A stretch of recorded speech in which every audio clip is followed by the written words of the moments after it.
Hello everyone, once again welcome to our digital library. I am doctor Khushi Sahu and हम लोग Ayurvedic diseases discuss कर रहे थे, उनको किस तरीके से एग्जाम में लिखना है और क्या क्या श्लोक उन डिसीजेस से इम्पोर्टेंट है। तो रस व श्रोतस की सारी व्याधियां मैं कवर कर चुकी हूँ और रक्त व श्रोतस में भी हमने कामला और रक्त पित्त दो व्याधि देख चुके हैं, जिसकी लिंक आपको डिस्क्रिप्शन में मिल जाएगी। इसके पहले मैं आपसे रिक्वेस्ट करूंगी कि चैनल को सब्सक्राइब करें, बेल आइकन को प्रेस करें, वीडियोस को लाइक करें और कमेंट करके बताएं कि आपको ये सारी चीजें कैसी लग रही हैं। आज हम देखेंगे वात रक्त, जिसको मॉडर्न में गाउट से कंपेयर किया है। इस टॉपिक को स्टार्ट करने से पहले यहाँ पर मैं आपको दो चीज डिस्कस कर देती हूँ ताकि कहीं पर भी कंफ्यूजन क्रिएट ना हो। बहुत बार पूछा जाता है वात रक्त में चूहे के विष के समान जो है वो ये फैलता है और इसमें वेदना होती है, चूहे विष के समान, तो ये वात रक्त के लिए कहा गया है। और वृश्चिक दंशवत यानी जैसे कि स्कॉर्पियन का दंश हो, उसने काटा हो, वैसी वेदना आम वात में होती है। तो ये दोनों आपको चीजें ध्यान रखनी है क्योंकि ये एकदम कंफ्यूजिंग पार्ट क्रिएट हो जाता है। चूहे विष के समान वात रक्त में और वृश्चिक दंशवत जो है वो आम वात में वेदना होती है। तो यहाँ से एमसीक्यू क्रिएट होते हैं, UG and PG both. Then आता है निदान।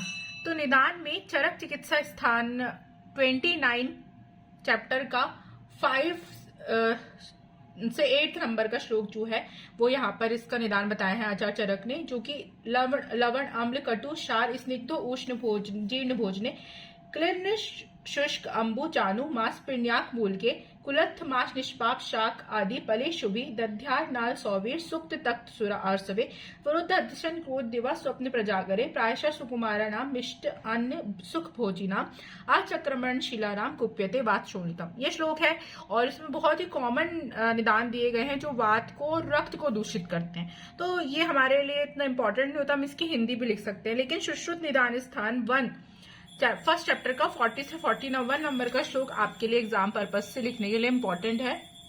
इसमें बोला गया है प्रायशः सुकुमाराणाम मिथ्या आहार विहारिणाम, यानी सुकुमार प्रकृति वाले स्थूल सुखी और मिथ्या आहार विहार के अभ्यस्त, यानी ऐसे व्यक्ति जो बहुत ज्यादा आराम की जिंदगी जी रहे हैं, कोई भी फिजिकल एक्टिविटी नहीं कर रहे और मिथ्या आहार विहार का सेवन रेगुलरली करते हैं। सोकाश प्रमाद्य मध्यम व्यायामेश अति पीड़ने, यानी बहुत अधिक मात्रा में स्त्री संभोग मद्यपान और व्यायाम का सेवन करना।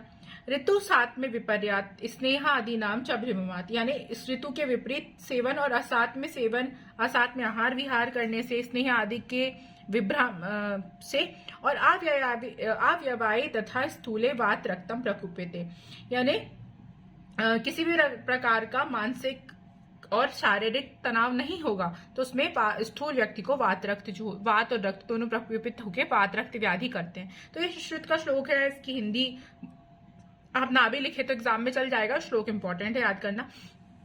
देन आता है संप्राप्ति। संप्राप्ति में चरक चिकित्सा स्थान 29 चैप्टर का 10 से 11 नंबर का श्लोक आप याद कर सकते हैं। इसमें दिया गया है वायुर्विवृद्धो वृद्धेन रक्तेन आवारिता पथि कृत्स्नम संदुष्येत रक्तम तच गेयम वात शोणितम। बहुत ज्यादा इंपॉर्टेंट श्लोक है। इसके आगे की लाइन है खुडम वात बलासाख्यम आर्टिवातम च नाम भी। पहले ये दो लाइन में इसके संप्राप्ति बता दी गई है। वायुर्विवृद्धो वृद्धेन, यानी अपने निदान सेवन से वृद्ध वायु जो है वो मतलब बढ़कर वायु जो है वृद्ध होकर रक्तेन आवृता पति, यानी रक्त के द्वारा वायु के मार्ग का अवरोध हो जाता है। फिर अवरुद्ध वायु जो है पुनः संपूर्ण रक्त को दूषित कर देती है और जिससे इसका नाम इसे हम वात शोणित यानी वात रक्त नाम से जाना जाता है। यानी निदान सेवन करेंगे, वायु बढ़ेगी और रक्त भी दूषित होगा। रक्त दूषित होगा तो वो एक आवरण बनाएगा वात के ऊपर, यानी ये आवरण जन्य व्याधि है। वात रक्त जो है वो आवरण जन्य व्याधि का एग्जाम्पल है और आवरण जन्य व्याधि में इसमें वात के ऊपर जो है वो रक्त का आवरण होता है। ये बात आपको अभी ध्यान रखनी है, आगे समझ में आएगा क्यों। तो वायु और रक्त जो है दूषित होकर रक्त जो है वो वात के ऊपर आवरण बना देती है, इस वजह से हम वात शोणित बोलते हैं। देन इसके पर्याय बताए हैं आचार्य चरक ने खुडम बात वलासाख्यम आड्य वातम च नाम भी। खुड, बात वलास और आड्य वात इंपॉर्टेंट है। आड्य वात जो है वो वात रक्त का पर्याय है।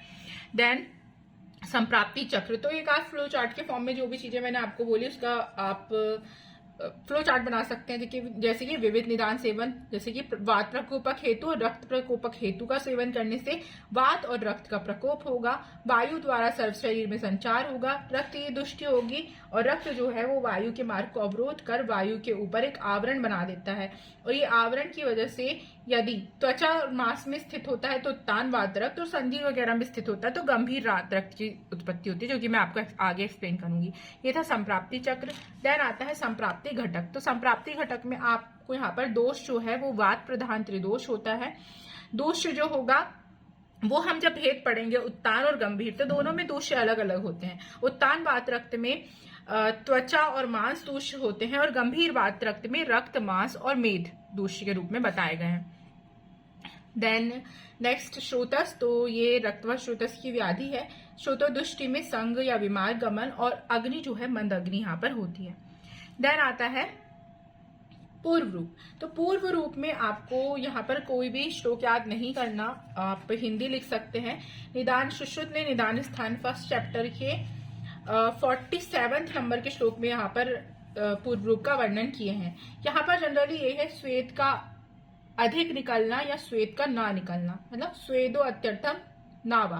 स्वेद या तो ज्यादा बहुत ज्यादा मात्रा में निकलेगा या नहीं निकलेगा, आप हिंदी लिख सकते हैं। त्वचा में कृष्णता यानी ओवर पिगमेंटेशन, स्पर्श हानि यानी हमें स्पर्श का ज्ञान नहीं होगा, चोट लगने पर वेदना, संधियों में शिथिलता, आलस्य, स्पंदन, पीड़िकाओं की उत्पत्ति, जानु, जंघा, उरु, कटी आदि संधियों में निस्तोध, स्फुरण, भेदन, गुरुता और सुप्तता, कंडू होना, विवर्णता होना, मंडल की उत्पत्ति यानी फॉर्मेशन ऑफ ब्लिस्टर्स, दोनों पैर शिथिल, स्वेद युक्त, शीतल और कभी कभी विपर्य युक्त हो जाते हैं, दोनों पैरों में विवर्णता, गौरव, ओष, दाह यानी ये सब चीजें मिलती है। तो हिंदी में आपको 8-10 जितने भी पॉइंट याद आए, एकदम एग्जैक्टली हमें बुक जैसी लैंग्वेज नहीं लिखनी होती। देन आता है 6th भेद। तो आचार्य सुश्रुत ने वात रक्त के दोष अनुसार 8 भेद बताए हैं, वातज, पित्तज, कफज, रक्तज, द्वंद्वज और सन्निपातज। तो इसमें मैं आपको पहले वीडियोस में भी एक्सप्लेन कर चुकी हूँ कि इसमें सामान्य लक्ष्य जो है वो तो नहीं दिए, भेद अनुसार लक्षण का वर्णन करते हैं। तो भेद में वात, पित्त, कफ के जो कॉमन लक्षण होते हैं आप वो लिख सकते हैं, रटने की जरूरत नहीं है। लेकिन यहाँ पर आचार्य चरक ने चिकित्सा स्थान के 29th चैप्टर में आश्रय भेद से जो है वो वर्णन किया गया है वात रक्त का, जो कि इंपॉर्टेंट है। उत्तान वात रक्त, गंभीर वात रक्त और उभय आश्रित वात रक्त। इसके अनुसार आपको जो है वो भेद अनुसार लक्षण लिखने हैं। तो उत्तान वात रक्त में कंडू, दाह, रुक, आयाम, तोत, स्फूर्णम, कुंचने, आवंतिता, शाव, रक्तत्व, बाहे, ताम्रा, तथ्यश्यते। श्लोक इंपॉर्टेंट नहीं है, हिंदी लिखनी है। चरक चिकित्सा 29/20 यानी कंडू होगा, इसको ईचिंग, दाह यानी बर्निंग, रुक यानी पेन, आयाम यानी इंक्रीज्ड डायमेंशन यानी फैलेगा, तोद यानी प्रिकलिंग पेन, स्फूरण यानी पल्सेटिंग या थ्रोबिंग पेन और अंगों में टेढ़ापन, और शाव रक्त, त्वचा और ताम्रवर्ण का होना। फिर गंभीर वात रक्त में स्तब्धता यानी स्टिफनेस, शवथु और कठिन शोथ यानी डीमा होता है, शोथ के भीतरी भाग में तीव्र पीड़ा होती है, संधियों में दाह, तीव्र स्फुरण और पाक होता है, और शाव या ताम्रवर्ण की त्वचा हो जाती है। और उभय मिश्रित वात रक्त में हमें दोनों के लक्षण जो है साथ में देखने को मिलेंगे, जैसे अस्थि संधि, मज्जा में बार बार काटने की तरह पीड़ा होना, संधियों का वेगवान वायु के द्वारा वक्र होना यानी टेढ़ा होना, और खंज यानी एक पैर में डिफॉर्मिटी, पंगु यानी दोनों पैर में डिफॉर्मिटी, ये सारे लक्षण मिलते हैं। तो दोष अनुसार आप वात, पित्त, कफ की तो नॉर्मली कर देंगे, लेकिन फॉर स्पेशल प्रेजेंटेशन आपको उत्तान, गंभीर और उभय आश्रित वात रक्त के लक्षण डिफाइन करने हैं। साथ ही यहाँ पर उत्तान वात रक्त में त्वचा और मांस, TM इससे याद कर सकते हैं।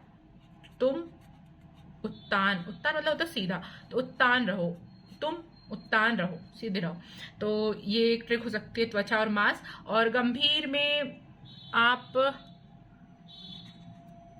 रम ट्रिक बना सकते हैं। रम जो होता है वो गंभीरता ला देता है, रम, विस्की रम है ना। तो RMM ये चीज याद रखनी है, गंभीर रम, रक्त, मांस, मेद, तो इसमें ये चीज दूषित होती है। देन चिकित्सा। तो चिकित्सा बहुत आसान है, मैंने अभी इसके पहले आपको एक्सप्लेन की कि वात के ऊपर रक्त का आवरण बन जाता है। आवरण टॉपिक अलग से चैनल में अवेलेबल है, तो वहां से आप समझ सकते हैं कि आवरण क्या होता है। आवरण मतलब किसी एक चीज, वात पर किसी भी धातु या दोष का कवरिंग होना। तो यहाँ पर पहले हम कवरिंग की चिकित्सा करेंगे। तो रक्त का आवरण हटाने के लिए हमें रक्त मोक्षण करना होता है। रक्त मोक्षण सर्वश्रेष्ठ चिकित्सा बताई गई है वात रक्त की, बहुत इंपॉर्टेंट है। इसके अलावा हम केशोर, गुग्गुल और गंधक रसायन का उपयोग कर सकते हैं। तो ये था वात रक्त की क्विक रिवीजन सीरीज। होप कि आपको समझ में आया होगा। Stay connected with our digital library and keep supporting us.